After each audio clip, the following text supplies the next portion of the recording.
Welcome to Oops, I'm Evolving. I'm Morgan, and this is the podcast where we take those big, mind-blowing spiritual concepts and break them down into the real life shit you can actually use. Because let's be honest, real growth doesn't happen in the highlight reel. It happens in the shadows, in the messy, uncomfortable WTF moments. So let's talk about it, air it all out, and level up. Hey, and welcome back to another episode of Oops, I'm Evolving. And today I'm on a little bit of a rant, and I gotta say, I did already record this episode, but I recorded in my car because, I have kids at home all summer long, and there's nowhere quiet enough to record an episode. So I recorded it in my car and the sound quality sucked, but it ended up fine because that episode was a little spicy. And I'm thinking maybe we should tone it down just a little bit. But I don't know. You'll have to let me know if you want spicy, Morgan. So this is a twofer, okay? First, I want to talk about negative energy, what that actually is, how you can combat it, and why there's really nothing to be fearful about it. The next thing that I want to discuss, and this goes hand in hand, is my story with it and how I let fear rule my life for a really long time in my spiritual practice, and how a few key perception changes on the way I view things has been able to allow me to take my power back.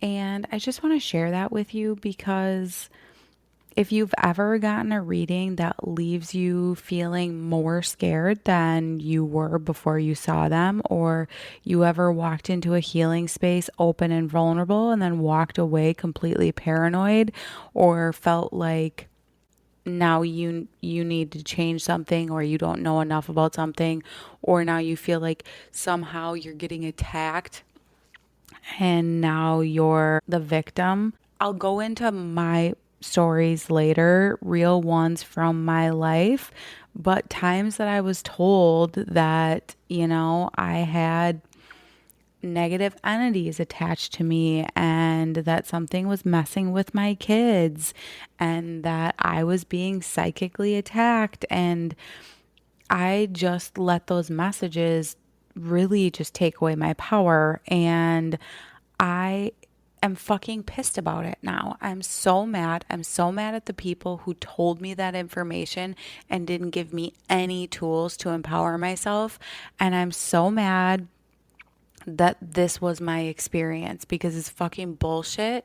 And the more I talk to people out there, people like you guys, the more I'm realizing that this is a very common experience, and it's fucking infuriating. So I wanted to give you this episode to make you feel less afraid, to make you walk away from this feeling more grounded and more fucking powerful than maybe you did when you hit play. So when I first stepped into the spiritual world, it's really interesting because I feel kind of like I just cracked open.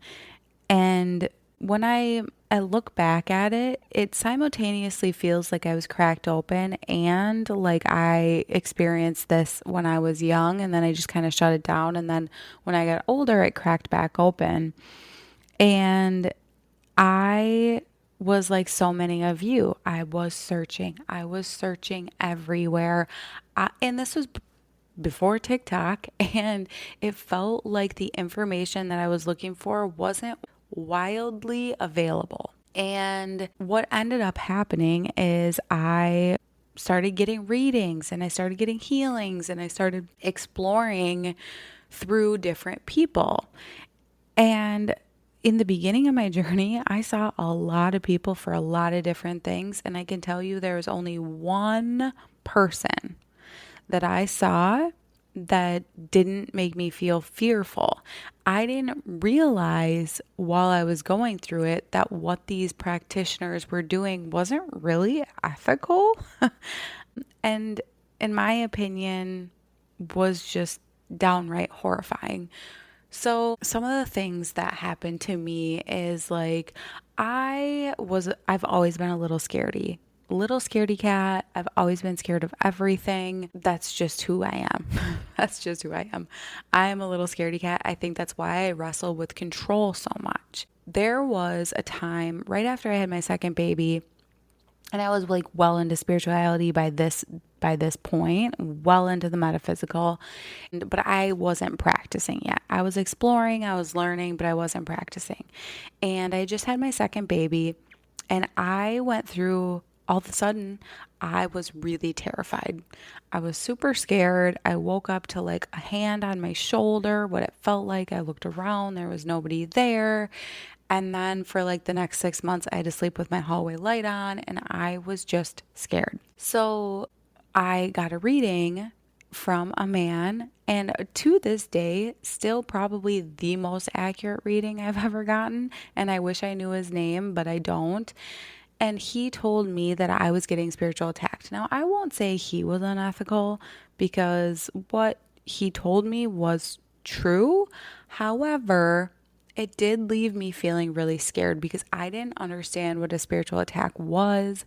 I didn't understand that it's not actually a vicious necessarily attack. Okay, so here's the thing. I was told that there were spirits in my house. I had told that there was entities messing with my energy. I was told that my house needed to be constantly cleared. I was told that there was a portal in my basement. I was told spirit was attached to my daughter and scaring her in the middle of the night. I was told that dark energy was targeting my family because of our light, because we are so intuitive and whatever. And I was so scared. I think that if you talk to any of my friends, I was panicked. I was freaked out. It made me wake up in the middle of the night in a panic, saging my house, not knowing if I'm doing it right, panicking because then I was using sage and like, oh my God, I saw on TikTok that if I use sage, my ancestors could be getting upset. And like, oh no, am I upsetting my ancestors? And you guys, it was a lot. It was a lot. And I hope that maybe you don't experience that, but man, I fucking did. And I wanted help. And instead, all I got was more fear. And people who I trusted, spiritual teachers that I shouldn't have, but I did, gave my power to, I trusted them, and they didn't give me information in an empowering, enlightening way. Instead, it was just more shit that left me more scared. So if you've ever been there, I just want to say you're not crazy. I'm sorry that somebody made you feel scared of your own house that prior you had been living in just fine. I'm sorry that somebody made you feel like that you were being attacked.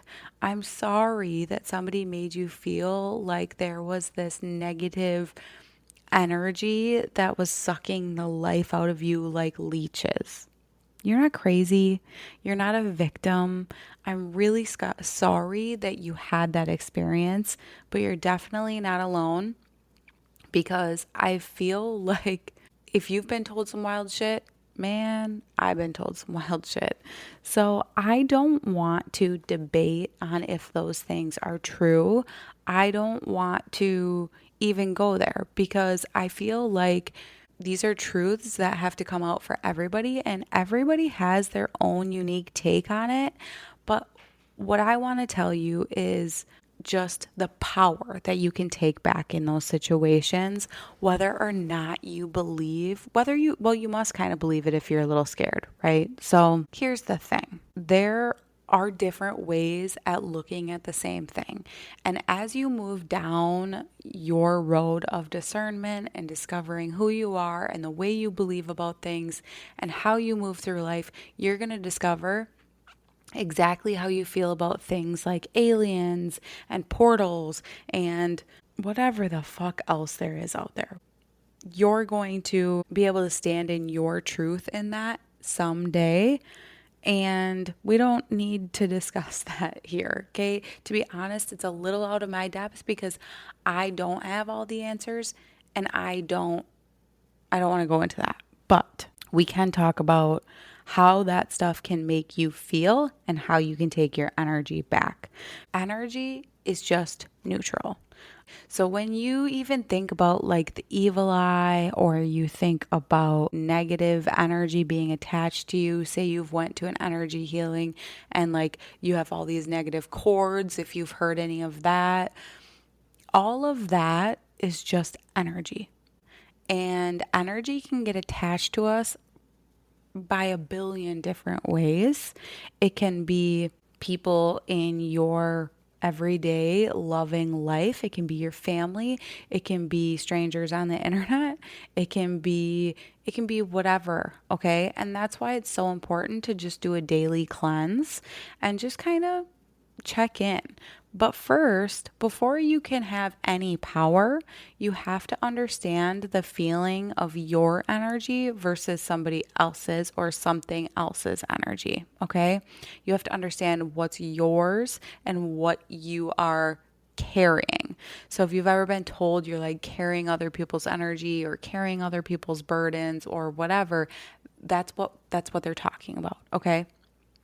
So when you have an interaction with somebody and say it's a friend, okay? Say it's a friend and you are really, really, really excited about this new boyfriend that you got. You're so excited, but they have, for some reason, maybe they're overly protective of you, and that can come from a loving place, right? Or say they perceive a red flag and now they're not sure that that's a good idea for you, or maybe they think that, like you should wait a little bit longer, whatever that can be, they can put their energy onto you. That could be perceived as quote unquote the evil eye. And you can see how, well, that's not really that evil. So there's a lot of gray, and a lot of spiritual teachers or like shit on the internet will make it seem like there's only black and white, like there's only good and bad. And what you'll discover when you start going through your journey is there are lots and lots and lots of shades of gray. So in my experience, energy is neither evil nor good. It is just energy, and we put whether it's good or bad. Now, that's not to say that carrying energy can't affect us negatively. It 1000% can if that energy is not ours.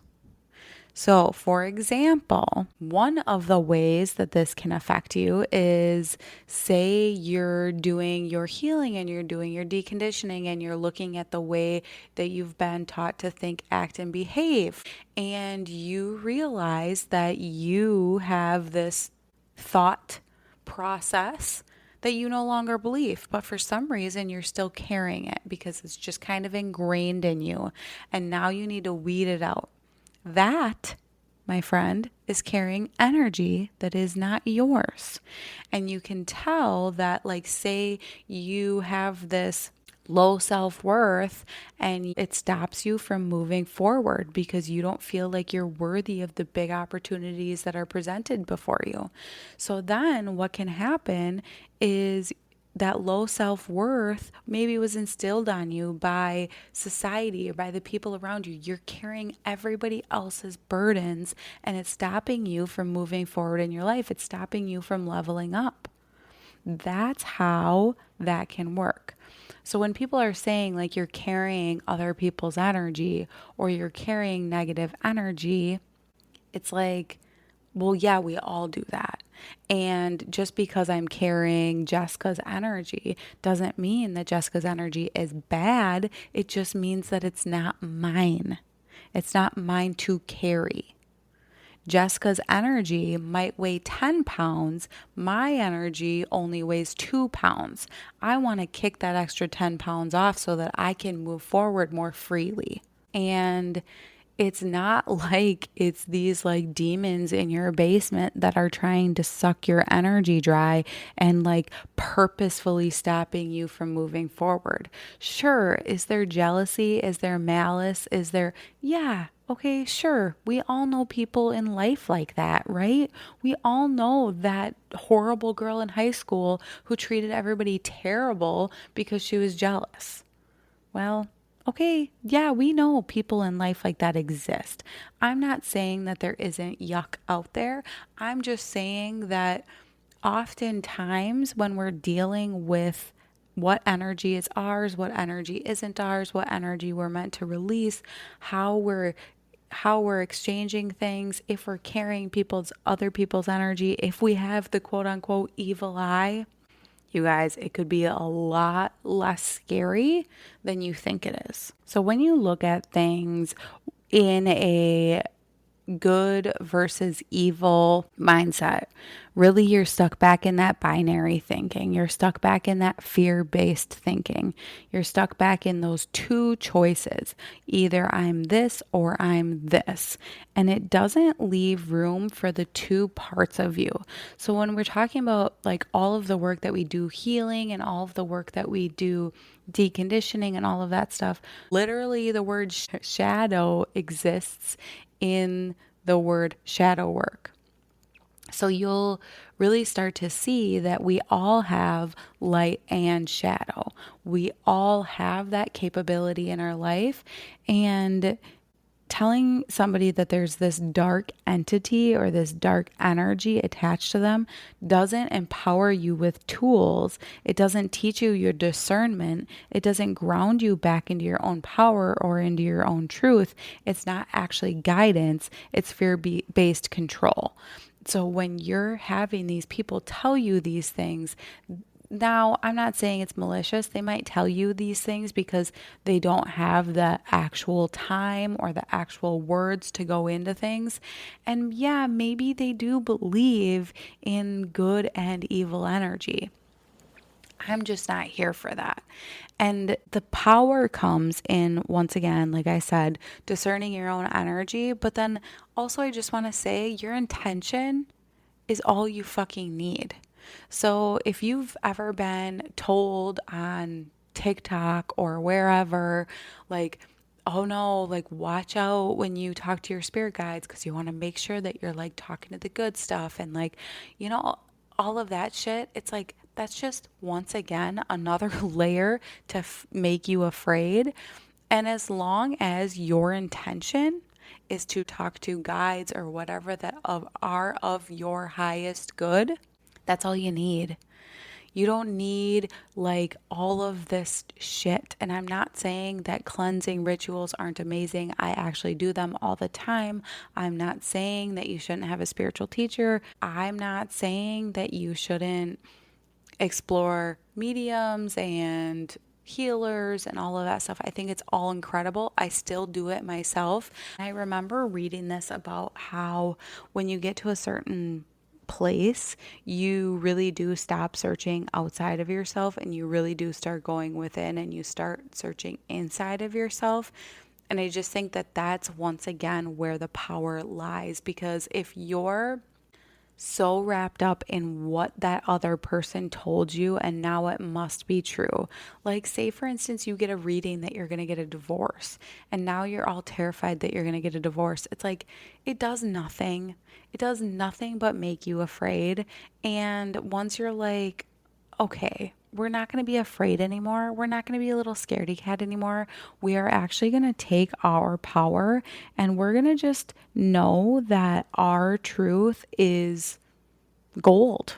And that's all we're looking for. We're just looking for our own discernment and our own intention. So as long as you can place those two things, so I got to tell you a funny story. I'm sorry, you guys. This episode is all over the fucking map. But here we are. So I got to tell you a funny story. One time was clearing my portal room because I was told that I had a portal and I was told that if I like don't cleanse it all the time, then all of these energies are going to keep coming into my room and keep messing with my kid and like keep infiltrating my house, and I was all fucking scared and worried about it. So I'm like panic cleansing my basement, my portal room. My friends will laugh because that's what I like I referred to it for a long time. And I asked my guides to come in and help me. And I am a feeler. I can really feel energy around me. Like, that's how a lot of my ability comes through, is through feeling. And I felt this, like, it felt like a presence on my shoulder. And all of a sudden, I'm like fucking panicking because I'm like, oh my God, what is this? Like, I need to get away from this. And later, I realized that it was months later that I realized like it was just my spirit guide that was there with me, helping me with that room. So that's what I mean by like, you can really let your imagination run wild when you don't know your energy versus somebody else's energy. You can really be weighed down by different energies and ways of thinking, ways of acting, ways of being, or even just like the energetic weight of carrying other people's burdens. When you start to realize that like that's actually not yours to carry and you don't need to, and actually you can cut those cords every single night, and it's not being mean, it's just having boundaries. When you can get to that point, it's like that's where you really take your power back. That's where life starts feeling actually honestly good again. Because yes, the unseen is real. Yes, energy is real, but we are not here to be afraid of it. We are here to understand it, work with it, and own our energy. The other thing I want to say is, if you've ever been told like dark energy or whatever, if you've ever heard that phrase, what I want to say is that it's often not like quote unquote evil energy. And I know I kind of already mentioned the several shades of gray, but a lot of times dark energy can just be unconscious. It can be heavy. It can be unprocessed. It's just all of the shit that you're doing when you're healing so that you don't have to carry that anymore. All of this stuff goes hand in hand. And it's like when you're doing the healing, you no longer are going to be projecting your unprocessed shit, your heavy shit, your unconscious shit onto other people. And that's where boundaries become really, really important. Because you have the power to decide whether or not you want to carry other people's junk. You have the power to decide whether or not you want to continue that cord with that toxic person. You have the power of whether or not you want to protect yourself from being quote unquote psychic attacked. That phrase scared me for so long. And once again, it's just another phrase for low vibrational energy that isn't yours to be put onto you. So you're not at the mercy of someone else's energy. You are the authority of your field. I'm going to say this again. You are not at the mercy of somebody else's energy. You are not the victim. You are the authority in your field. So what that means to you is that you need to start drawing boundaries, because the most powerful spiritual tool isn't protection, it's self-awareness and sovereignty. So instead of jumping to like someone cursed me, or I have the evil eye, or yuck, I have somebody else's yucky energy on me, instead maybe start saying, my body feels off. And then ask yourself, is there a boundary that I've ignored? Am I absorbing somebody else's stuff because I haven't checked in with myself today? Bam. This perspective invites compassion. It invites discernment and personal power instead of fear. It says that you don't need to live in paranoia to be spiritual. You can witness heavy energy without taking it on, because guess what? We live in the 3D world. There's heavy energy all around us. We have to be able to witness it without taking it on. And that's where those boundaries come on. So your reaction to energy is more important than the energy itself. You're either going to say, yes, I want this energy in my field, or no, I do not want this energy in my field. And once again, your intention is all you need. So there's nothing wrong with clearing your energy, burning sage, or blocking people. All of that stuff is incredible. But one deeper question I want you to start asking yourself is, are you doing these things because you're scared, or are you doing them because you trust yourself and you're honoring your space? One is fear and one is power. All right, that's it for today's episode of Oops, I'm Evolving. Thanks for hanging out and diving into the messy, real shit with me. If you're loving the vibe, make sure to follow the podcast, leave a review, and find me on socials to keep the conversation going. Remember, growth isn't always pretty, but damn, it's worth it. Catch you next time.